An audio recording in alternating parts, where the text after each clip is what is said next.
Аваллах сармалашлах щук. Без прошлого нет будущего.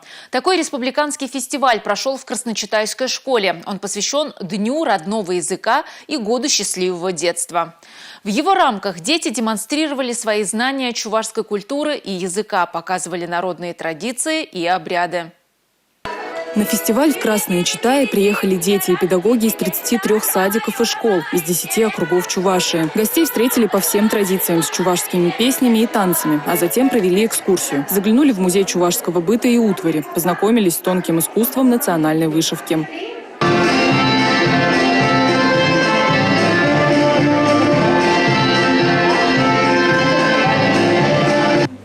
Цель фестиваля – познакомить детей с древними чувашскими обрядами, приучить их к соблюдению традиций. И все ребята-участники фестиваля помнят – народ, не знающий своего прошлого, не имеет будущего. Они хотят не только изучать свой язык и культуру, но и рассказывать о них другим людям.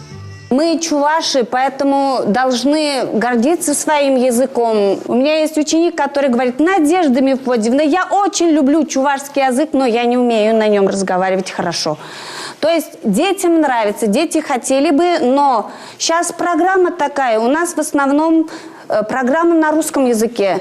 На чувашский язык остается очень мало времени. Такие фестивали очень нужны, потому что они помогают сохранить самобытность чувашского народа, помогают сохранить чувашский язык. Дети выступали со стихотворениями на чувашском языке, которые сочинили сами. Они представили рисунки, в которых нашли отражение быт и обычаи древних чувашей. Ребята показывали чувашские танцы, пели песни, демонстрировали национальные блюда и обряды. К примеру, ребята из Большеотменской школы показывали традиционные чувашские проводы в армию.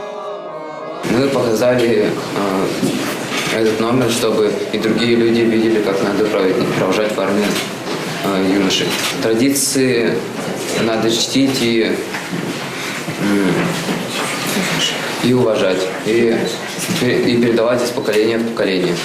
И хотя членам жюри было сложно определить призеров, по итогу фестиваля выбрали лучших ребят в каждом направлении. Именно в их руках будущее. От того, как они будут беречь традиции и передавать их из поколения в поколение, зависит судьба всего чувашского народа. Анна Центовская, Олег Цыпленков, Республика, Красночитайский муниципальный округ.